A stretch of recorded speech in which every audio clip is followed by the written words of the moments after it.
한국입니다. 여기는 한국의 어느 도시인데요. 어디일까요? 일단 지붕이 파란 게 많네요. 청색이 많습니다. 왜 웃으세요? 여기는 전주입니다. 전주. 전주고요. 전주에 풍남문이라고 있잖아요. 풍자 빼면 남문, 남대문 같은 데인데요. 그게 여기예요. 이 동그라미 있는데.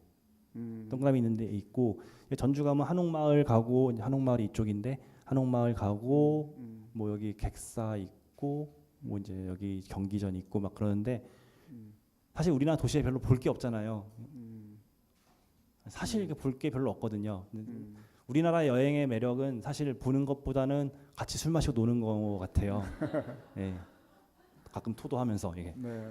근데 그럼에도 불구하고 어떤 낮 시간에 여유가 생기고 산책을 할 시간이 있다고 하면은 그나마 이렇게 특징 없는 도시 중에서도 조금 의미를 찾는 길을 찾고 싶은 거고, 그게 저 개인적으로는 일제 시대 때 그 다 없어졌다고 하는 그 성벽길을 따라 걷는 걸 좋아하거든요. 근데 이제 전주 같은 경우는 여기 남문이 있기 때문에 이 남문에서 성이 갔겠구나라고 하는데 사실 흔적이 좀 많이 없어진 부분이 없잖아 있어요. 근데 재밌는 건 요렇게 길이 있잖아요. 이렇게 오다가 이제 여기서 꺾어서 이렇게 올라가는데 이게 성벽이 있던 길이더라고요.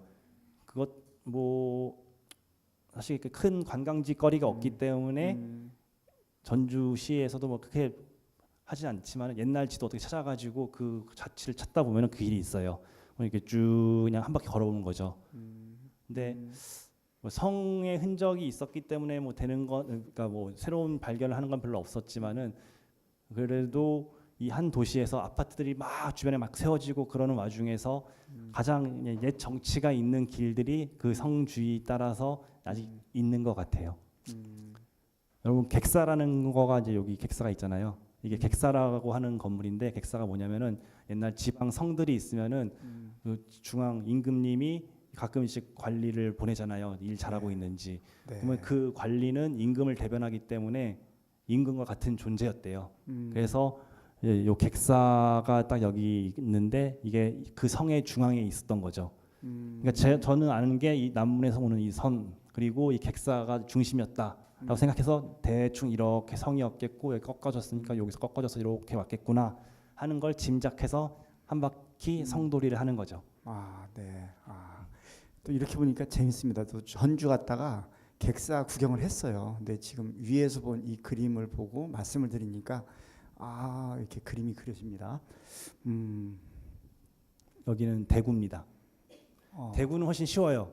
왜냐면요, 대구 읍성이 있었는데 대구 읍성이 있던 자리가 동성로, 서성로, 남성로, 북성로라는 이름을 갖고 있어요. 그러니까 이게 동성로예요. 그리고 대구의 명동 같은 곳입니다. 엄청 번화해요. 그리고 얘는 남성로 이렇게 휘어 있죠. 그러니까 지금 크게 보면은 비틀어진 길들이 많긴 하지만 그래도 격자형 도시를 갖고 있거든요. 왜 격자형 도시였냐면은 일본 사람들이 그렇게 도시 계획을 했어요. 그래서 격자형 도시인데 그 격자 속에서 이런 대각선이 있는 거죠. 대각선은 제가 이 도시 지도를 볼 때 정말 이제 관심 있어하는 부분입니다. 모든 대각선에는 이유가 있어요. 이제 서울 지도에서 더 보여드릴 텐데, 근데 어쨌든 이 대구에도 요 대각선이 딱 있는 거죠. 그리고 그게 옛날에 자연 지형이 됐던 뭐가 됐던 성을 이렇게 남북을 정확하게 네모나게 짓지 않았던 조선시대 흔적이 이런 완만한 대각선과 이런 대각선, 그리고 그게 성벽이 없어지면서 여기는 약간 번화가라고 했고 여기는 그 약전거리라고 해가지고 한약 파는 동네예요. 그래서 저기를 따라 쭉 가면은 약 냄새가 엄청 나요. 예, 그렇게 있고 이제 이게 서성로고 북성로가 이게 북성로입니다. 이렇게 대구 성이 있었던 건데 뭐 지금 뭐 거의 흔적은 없지만은 대구도 사실 볼 게 별로 없잖아요. 근데 의외로 볼 게 좀 숨어 있긴 한데 볼 게 없으니까 도시 차원에서 여기는 좀 더 적극적으로 옛날 성의 흔적이었음을 알리는 작업들을 하고 있어요. 그렇군요. 네. 이게 그래서 지금 제가 이제 지금 여행하는 방식 중에 하나를 설명을 드렸는데 뭐 재미있으실지 아닌지 잘 모르겠습니다. 반응 좀 해주세요. 재밌죠? 네, 재밌습니다. 네. 이제 서울이 또 나오겠습니다. 예, 근데 남이 안 좋아해도 혼자 재밌으면 되는 것 같아요. 제가 대각선 말씀드렸잖아요. 이 서울 이제 청계천 주변, 종로 주변, 이제 광화문 광장 주변인데 여기서 보시면 정말 엄청난 대각선들을 발견하실 수 있을 거예요.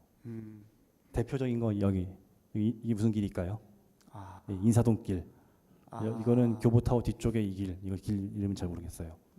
그리고 세종문화회관 뒤쪽으로 여기 길이 있어요. 대각선 길. 남쪽으로도 이런 대각선이 있고 뭐 이제 죽어 있지만 몇 가지의 대각선 길들이 있어요. 이제 더 확대해서 보면요, 골목길 같은 게 또 대각선으로 나 있는 게 되게 많아요. 왜 그럴까요? 이건 힌트는 이 청계천입니다. 청계천. 네. 네. 아, 네. 예, 맞습니다. 물길이었던 거죠. 그러니까 이 서울이 이렇게 분지고 산으로 둘러싸여 있고, 물론 이제 항상 물이 콸콸 흐르는 계곡물은 아니었지만은 예, 그 옛날 산에서 물이 흘러 들어오면은 청계천으로 모여들기 전에 수많은 물길들이 있었고 그 물길이 조선 시대 상상해 보세요. 물길이 딱 있으면 뭐가 생기겠어요? 예, 빨래터가 생기고 빨래터 주변으로 이제 길이 하나 있을 거고 물 옆으로 그다음에 집들이 어쨌든 우물가도 물 옆에 있었을 테니까 집들이 거기부터 선점해서 이제 도시가 만들어졌을 거 아니에요. 그런 길들인데 이제 일제 때 다 이제 지저분하니까 복개하자 해서 다 복개한 거죠. 청계천까지 복개를 했지만 그래도 중심 그 가로였기 때문에 그 약간 더 넓어진 복개된 길을 중심으로 상업가가 됐고 생활의 중심지가 됐던 거였죠. 네. 그래서 이제 이제 이런 물길들 다니면, 그러니까 저는 만약에 서울 강북의 땅을 산다고 하면은 네. 꼭 대각선길에 면한 데 살 거예요. 아, 그리고 이제 살면서 이야기거리가 많아지면 좋잖아요. 네. 근데 우리 집에 딱 온 친구한테 이 앞에 옛날에 물이 흘렀던 거 알아? 이제 그런 말을 하고 싶은 거죠. 아. 저 대각선 길에 보면 인사동거리라고 하셨는데 네. 전 그게 좀 떠오르는데 인사동을 이제 도시 계획을 해서 새로 바꿨었어요. 오래전에. 혹시 아시는 분이 있습니까? 김진애 그 건축가 선생님께서 인사동을 했는데 그걸 하시고 나서 굉장히 여기저기서 신문에서 욕을 많이 드셨어요. 엄청나게 혼나셨어요. 그 이유가 뭐냐면 혹시 인사동 가보셨죠? 어떠세요? 혼날 만한 거냐? 그때만 해도 그런 것 같아요. 돈을 들여서 했는데 가로등도 안 바뀌고 이렇게 입구, 게이트도 없고 뭐 특별한 게 안 들어온 거예요. 다 집중을 이 물길, 길을 살리고 바닥에다가 돌을 단단하게 구워서 하고, 그러니까 사실은 눈에 안 보이는 리노베이션을 한 거죠.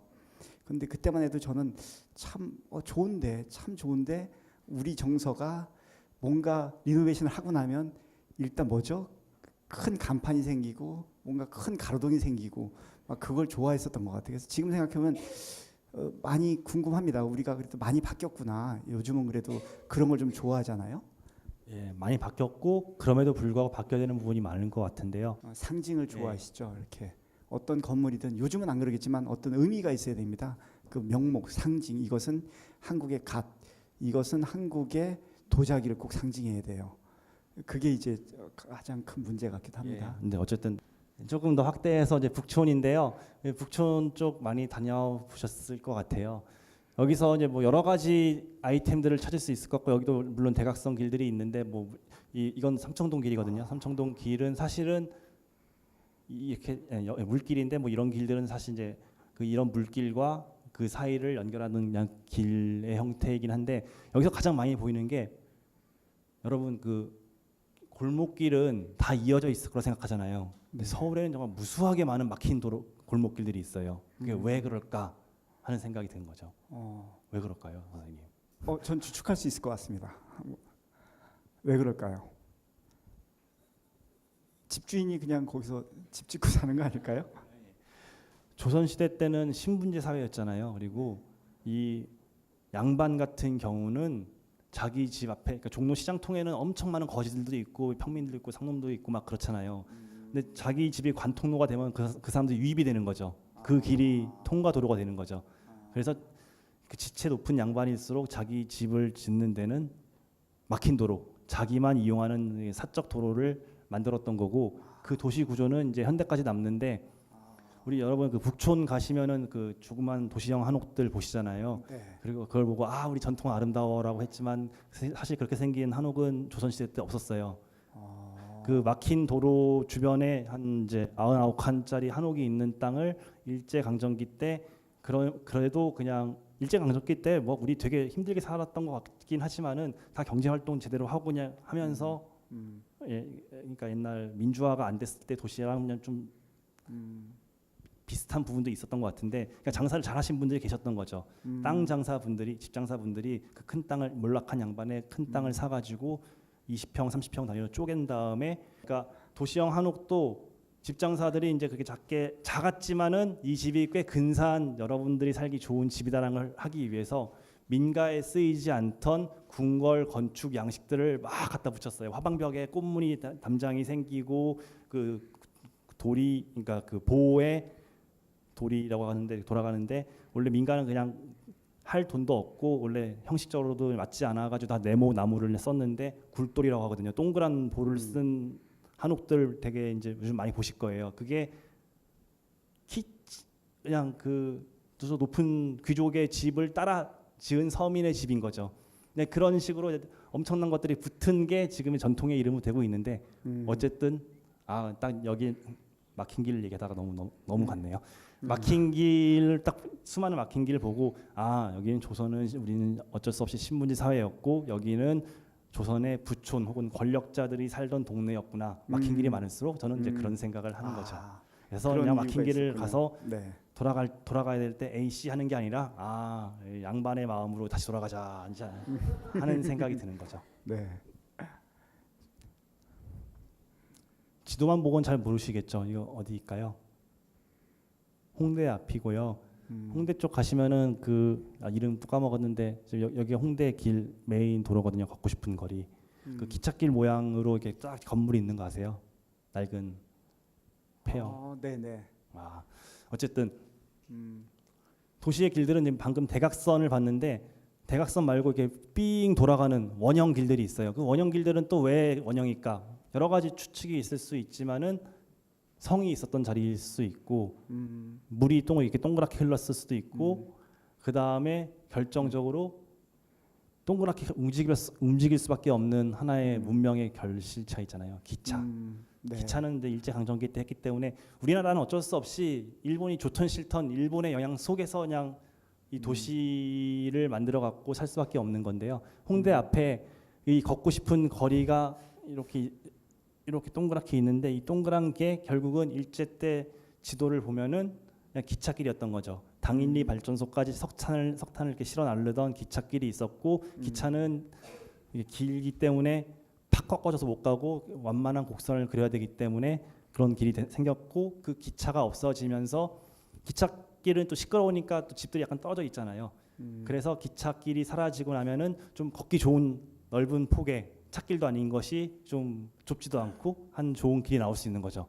근데 이런 길은 너무 번잡하니까 그 다음을 보는 거죠. 근데 요것만 있었을까 했더니 보이세요? 이런 길이 있어요. 네. 이런 지금 완전 다가구 주택이 그냥 가득 몰려 있는 아무 그냥 흔적도 없는 길인데 여기 이런 길도 동그랗네. 봤더니 이제 여기 위에 경의선 본선과 이 경의선이 지선인데 그거를 이렇게 연결하던 기찻길이 한 1945, 그러니까 해방 전후로 생겼던. 근데 그것도 이제 필요가 없어지고 그냥 기찻길 모양의 길을 갖고 있는 사이에 수많은 집들이 들어선 그런 것들 볼 수 있어요. 근데 또 그러다 보면 이제 요 길도 또 동그랗잖아요. 이게 왜 동그랗까 하면은 여기도 물길이었던 거죠. 이건 기찻길이 아니고 물길이었던 거고요. 그 다음에 또 여기가 이렇게 보여요. 망원시장 가는 길인데 거기는 또 물길이 한강 하류로 가면서 삼각주처럼 이렇게 넓게 퍼진 거예요. 단일 물이 아니라 여러 갈래로 물이 흐르던 데여가지고 얘는 이렇게 곡선이 네 갈래로 이렇게 흘러요. 근데 그게 그 자리가 다 집으로 생겨 있어요. 망원시장 제가 되게 좋아하는 장소인데 가보시면 이 서울 속에 뭔가 한 망원동 사시는 분도 죄송합니다. 네, 서울 속에 막 과거로의 시간 여행을 하는 그런 느낌을 가질 수 있는 곳입니다. 네. 재밌습니다. 조 라인이 그러니까 기찻길 라인이라는 이 얘기죠. 길, 옆에가 요 길, 그래서 예. 길이 생겼고 재밌습니다.